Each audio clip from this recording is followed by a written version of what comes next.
Morning children. BRC maths academy ఛానల్కు మీ అందరికీ స్వాగతం. ఈరోజు వీడియో సెషన్లో మనం రెండవ అధ్యాయమైనటువంటి సమితులు అనే అధ్యాయంలోని అభ్యాసం 2.1 అందులోని మొదటి లెక్క నుండి మనం లెక్కలన్నీ నేర్చుకుందాం. మొట్టమొదటి లెక్క చూడండి. ఇక్కడ ఈ క్రింది వాటిలో ఏవి సమితులు మీ సమాధానాన్ని సహేతుకంగా సమర్థించండి. సహేతుకంగా అంటే సరి అయిన కారణము వ్రాస్తూ అది సత్యమైతే సత్యమని రాయండి, అసత్యమైతే అసత్యమని రాయండి.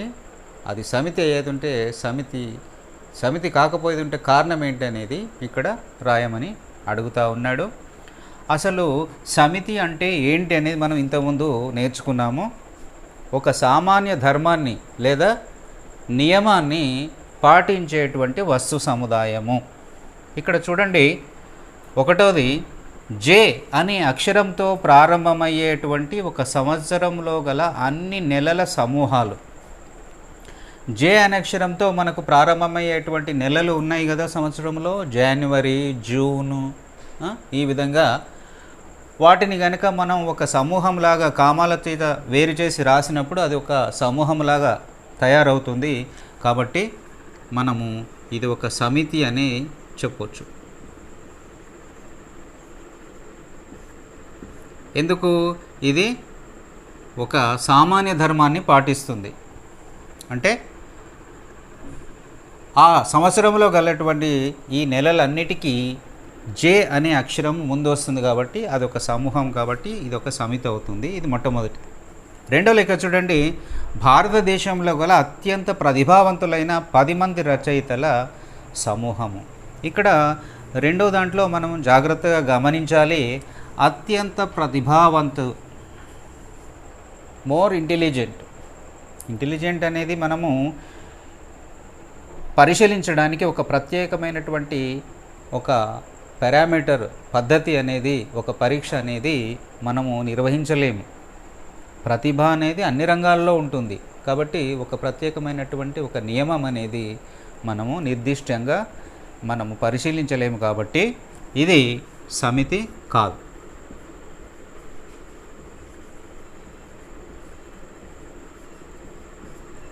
అలాగే మూడవది కూడా చూడండి, ప్రపంచంలో గల 11 మంది బాగా క్రికెట్ ఆడేటువంటి బ్యాట్స్మెన్లు.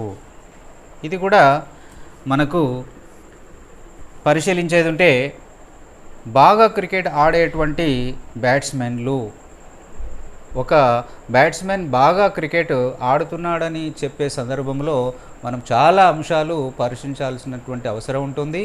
కాబట్టి ఇక్కడ ఒక సమూహం అనేది మనకు తయారు కాదు, ఫామ్ కాదు. కాబట్టి ఇది కూడా సమితి కాదు అనేది మనం ఇక్కడ రాయాలి. నాలుగో లెక్క చూడండి, నీ తరగతిలో గల అందరూ బాలుర సమితి. అంటే మీ క్లాసులో ఉన్నటువంటి బాయ్స్ స్ట్రెంగ్త్, లేకపోతే ఆ బాయ్స్ని మనము పేర్లన్నీ కామాలతోటి రాసినప్పుడు అదొక సమూహంలాగా తయారవుతుంది కదా. కాబట్టి ఇది కూడా మనకు ఒక సమితి అనేది అవుతుంది.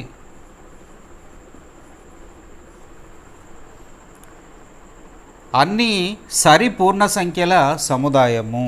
సరిపూర్ణ సంఖ్యలు కూడా ఇవన్నీ మనం కామాల చేత వేరు చేసి రాసినప్పుడు ఇది కూడా ఒక సమితిలాగా తయారవుతుంది. కాబట్టి ఇది ఒక సమితి అవుతుంది. ఇక్కడ మీరు గమనించండి, సమితి అయినటువంటి ప్రతి సందర్భంలోనూ అవన్నీ ఒక సామాన్య ధర్మాన్ని కానీ లేదా ఒక నియమాన్ని కానీ పాటిస్తాయి. ఇక్కడ ఈ రెండు మాత్రం అవి పాటించవు. కాబట్టి ఈ విధంగా మనం ఈ ఫస్ట్ బిట్ చేయాల్సింది. రెండో లెక్క చూడండి, ఏ = సమితి 0, 2, 4, 6, బి సమితి 3, 5, 7, సి సమితి PQR. 3 సమితులు మనకి ఇక్కడ ఇచ్చాడు. అయితే ఈ క్రింది ఖాళీలలో బిలాంగ్స్ టు లేదా డస్ నాట్ బిలాంగ్స్ టు సరైన గుర్తును పూరించండి. మనము ఇంతకుముందే నేర్చుకున్నాము, బిలాంగ్స్ టు అనేది ఒక మూలకానికి సమితికి మధ్యలో యూజ్ చేస్తాము. ఆ సమితిలో ఆ మూలకం ఉంటే బిలాంగ్స్ టు రాస్తాము. సమితిలో ఆ మూలకం అనేది లేకపోయేది ఉంటే డస్ నాట్ బిలాంగ్స్ టు అనేది రాస్తాము. ఇక్కడ చూడండి, 0-A అంటే ఏ అనే సమితిలో 0 అనే మూలకము ఉందా అనేది మనం చూడాలి. ఏలో 0 ఉంది కాబట్టి మనం ఇక్కడ ఏం రాయాలి? బిలాంగ్స్ టు, చెందుతుంది.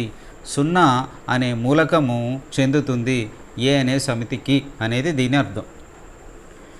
రెండో లెక్క చూడండి, 3-C.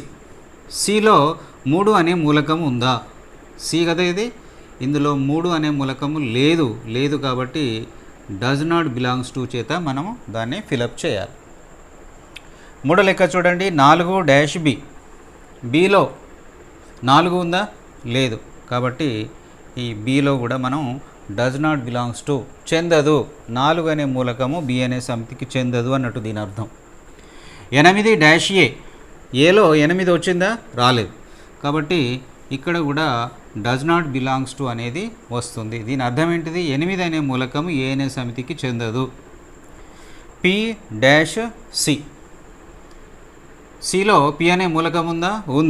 ఉంది కాబట్టి ఇక్కడ కూడా మనకు బిలాంగ్స్ టు అనేది తీసుకోవాలి. దీని అర్థం ఏంటి? పి అనే మూలకము సి అనే సమితికి చెందుతుంది. చివరిది 7-B. బిలో 7 అనేది ఉందా? చూడండి, బిలో 7 అనే మూలకము ఉంది కాబట్టి 7 బిలాంగ్స్ టు బి. 7 అనే మూలకము బి అనే సమితికి చెందుతుంది అనేది దీని యొక్క అర్థం. మూడో బిట్ చూడండి, ఈ క్రింది వాక్యాలను గుర్తులను ఉపయోగించి వ్యక్తపరచండి. గుర్తులు అంటే బిలాంగ్స్ టు కావచ్చు లేదా does not belongs to. Belongs to ఎప్పుడు తీసుకుంటాము? ఒక సమితిలో ఆ మూలకం కనుక ఉండేది ఉంటే అది బిలాంగ్స్ టు వాడతాము. డస్ నాట్ బిలాంగ్స్ టు అనేది ఆ సమితికి ఆ మూలకము చెందని ఉండేది ఉంటే దాన్ని డస్ నాట్ బిలాంగ్స్ టు అనేది వాడతాము. మొట్టమొదటి చూడండి, ఎక్స్ అనే ఒక మూలకము ఏకు చెందదు. ఎక్స్ అనే మూలకము అంటే ఎక్స్ అనేది తీసుకోవాలి సింపుల్గా. చెందదు అంటున్నాడు కాబట్టి మనం ఇక్కడ డస్ నాట్ బిలాంగ్స్ టు, సమితి పేరేంటి? A. X does not belongs to A అనేది దీన్ని మనం షార్ట్గా రాయొచ్చు గుర్తును ఉపయోగించి. రెండో లెక్క చూడండి, డి అనేది ఒక మూలకము బి అనే సమితి యొక్క ఒక మూలకం అంటే బి అనే సమితికి చెందుతుంది కాబట్టి మనం దీన్ని ఏ విధంగా రాస్తాము? D belongs to B. Small D belongs to capital B. 1 అనేది సహజ సంఖ్యా సమితి ఎన్కు చెందుతుంది. 1 బిలాంగ్స్ టు. సహజ సంఖ్యలను దేంతో సూచిస్తారు? ఎన్ అనే అక్షరంతో సూచిస్తాం కదా మనం, న్యాచురల్ నెంబర్స్ అంటాం కాబట్టి 1 బిలాంగ్స్ టు ఎన్ అని రాస్తే సరిపోతుంది. 4వ లెక్క చూడండి, 8 అనేది పి అనే ప్రధాన సంఖ్యల సమితికి చెందదు. 8 చెందదు అన్నాడు కాబట్టి డస్ నాట్ బిలాంగ్స్ టు, సమితికి పేరేంటి? పి అనేది ఇచ్చాడు కాబట్టి 8 does not belongs to P. ఈ విధంగా మనం చేయాలి. ఈ 4వ బిట్ చూడండి, ఈ క్రింది వాక్యాలు సత్యమా అసత్యమా తెలపండి. మొట్టమొదటిది 5 డస్ నాట్ బిలాంగ్స్ టు ప్రధాన సంఖ్యల సమితి. 5 అనేది ప్రధాన సంఖ్యల సమితికి చెందదు అంటున్నాడు. ఒకసారి మీరు ఆలోచించండి, ప్రధాన సంఖ్యలు ఏంటి? 2, 3, 5, 7. 2, 3, 5, 7 సో ఆన్. ఇందులో 5 అనేది వచ్చింది కదా, ఇక్కడ 5 డస్ నాట్ బిలాంగ్స్ టు అన్నాడు కాబట్టి మనం ఇది ఏమని రాయొచ్చు? ఇది అసత్యము అని రాయాలి. అసత్యము. ఎందుకు? 5 అనేది ఒక ప్రధాన సంఖ్యనే, ఇక్కడ డస్ నాట్ బిలాంగ్స్ టు అన్నాడు కాబట్టి అసత్యం అవుతుంది. రెండో లెక్క చూడండి, S is equals to 5, 6, 7. S అనే సమితిలో 5, 6, 7 అనే మూలకాలు ఇచ్చాడు. మరి ఇక్కడ ఏమంటున్నాడు? 8 బిలాంగ్స్ టు ఎస్. ఈ ఎస్ అనే సమితిలో 8 మూలకం ఉందా? లేదు కాబట్టి ఇది కూడా మనకు అసత్యము. మూడో లెక్క చూడండి, -5 does not belongs to W. W సమితి పూర్ణాంకాల సమితి. పూర్ణాంకాల సమితి మనకు ఏ విధంగా ఉంటుంది? 0 నుంచి మొదలవుతుంది. 0, 1, 2, 3 ఈ విధంగా కంటిన్యూ అవుతుంది. మరి ఇందులో -5 అని ఎక్కడైనా వస్తుందా? రాదు కాబట్టి మనం ఇక్కడ అసత్యము అని రాసుకోవాలి. చివరి లెక్క చూడండి, 8/11 బిలాంగ్స్ టు జెడ్. జెడ్ అనేది పూర్ణ సంఖ్యల సమితి. మరి ఇక్కడ పూర్ణ సంఖ్యలు అంటే ఏంటి? మీకు ఆల్రెడీ తెలుసు, కుడివైపు ధన పూర్ణాంకాలు, మధ్యలో 0, ఎడమవైపు రుణ పూర్ణాంకాలు. ఈ విధంగా ధన రుణ పూర్ణాంకాలతో పాటు 0 కలిగి ఉన్నటువంటి దాన్ని పూర్ణ సంఖ్యలు అంటాము. ఇందులో 8/11 వస్తుందా? రాదు. కాబట్టి ఇది అసత్యము.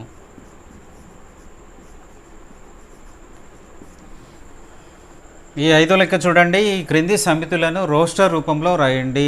రోస్టర్ రూపం అంటే జాబితా రూపము, అంటే ఇందులోని మూలకాలను కామాలచే వేరు చేసి రాయాలి మనం. చూడండి, ఎక్స్ సచ్ దట్ ఎక్స్ అనేది 6 కంటే తక్కువైన సహజ సంఖ్యలు. దానికి బి అనే పేరు, సమితి పేరు బి. 6 కంటే తక్కువైన సహజ సంఖ్యలు ఏంటి మనకి? 1, 2, 3, 4, 5. ఈ విధంగా కామాలను ఉపయోగించి మనం ఒక సమితి గుర్తులో కనుక రాస్తే అది రోస్టర్ రూపము. ఇది మొట్టమొదటి లెక్క. తర్వాత 2వ లెక్క చూడండి. ఎక్స్ సచ్ దట్ ఎక్స్ అనేది ఒక 2 అంకెల సహజ సంఖ్య మరియు 2 అంకెల మొత్తము 8. అంటే ఇక్కడ 2 అంకెలను కనుక కూడేది ఉంటే మనకి 8 రావాలి. అది ఒక సహజ సంఖ్య అయి ఉండాలి. ఇప్పుడు 2 అంకెలు అన్నప్పుడు మనం ఇక్కడ 1 తీసుకున్నప్పుడు ఇక్కడ 7 తీసుకుంటే 17 అవుతుంది. 17కు ఈ రెండింటిని కూడండి. 1 + 7, 1 + 7, 8 అనేది వస్తుంది. ఈ విధంగా అంటే 2 అంకెలు ఉండాలి ప్లస్ అందులో కూడినప్పుడు రెండింటిని మనకు 8 అనేది రావాలి. అలాగే 2 తీసుకున్నప్పుడు ఇక్కడ ఎంత వస్తుంది? 6, 26 అవుతుంది. 3, 5, 35, 4, 4, 44, 5, 3, 53, 6, 2, 62, 7, 1, 71. ఇందులో ప్రతి ఒక్క 2 అంకెల అంకెలను కూడినప్పుడు మనకు 8 అనేది వస్తుంది. ఇది 2వ లెక్క. మరి 3వ లెక్కను చూడండి. ఎక్స్ సచ్ దట్ ఎక్స్ అనేది 60ని భాగించగల ప్రధాన సంఖ్య. మరి ప్రధాన సంఖ్యలు ఏంటి? 2, 3, 5, 7 సో ఆన్. ఏ అంకెలకు ఏది ఉంటే మనకు 1 మళ్ళీ అదే అంకె భాగించగలుగుతుందో, కారణాంకాలుగా ఉండగలుగుతుందో వాటిని మనం ప్రధాన సంఖ్యలు లేదా ప్రధానాంకాలు అంటాం. మరి ఇందులో 2 అనేది 60ని భాగిస్తుంది కాబట్టి ముందుగా మనకు 2 అనేది వస్తుంది. అలాగే 3 కూడా 60ని భాగిస్తుంది. 5 కూడా 60ని భాగిస్తుంది. ఇక తర్వాత 5 తర్వాత వచ్చే ఏ అంకె కూడా మనకి 60ని భాగించేటువంటి సందర్భం లేదు కాబట్టి మనకు జవాబు D = 2, 3, 5 అనేది అవుతుంది. 4వ లెక్క చూడండి. బెటర్ అనే పదంలోని మొత్తం అక్షరాలు. అంటే ఇందులో ప్రతి ఒక్క అక్షరాన్ని మనం కామాల చేత సపరేట్ చేసి రాయాలి. ఈ విధంగా B, E, T, T, E, R. అయితే మనకు ఈ సమితులలో ఉన్నటువంటి ఒక నియమము ఏంటంటే ఏవైనా మూలకాలు మనకు రిపీట్ అయినప్పుడు 2 సార్లు కానీ 3 సార్లు కానీ మళ్ళీ రిపీట్ అయినప్పుడు వాటిని ఒకటేసారి తీసుకోవాలి. కాబట్టి మనకి ఇక్కడ B అనేది ఒకటేసారి వస్తుంది. E అనేది 2 సార్లు ఉన్నప్పటికీ ఒకటేసారి వస్తుంది. అలాగే T, తర్వాత R. ఇది మనకు జవాబు అవుతుంది. ఓకే పిల్లలు, ఈ మొదటి అభ్యాసంలో మీరు నేర్చుకున్నటువంటి 5 లెక్కలను మీరు బాగా ప్రాక్టీస్ చేయండి ఇంటి వద్ద. మీకు ఈ వీడియో కనుక నచ్చేది ఉంటే మీరు దీన్ని సబ్స్క్రైబ్ చేసుకోండి. మీ స్నేహితులకు కూడా సబ్స్క్రైబ్ చేసుకోమనండి. అలాగే మీరు స్వంత నోట్స్ తయారు చేసుకోండి. Okay, thank you children.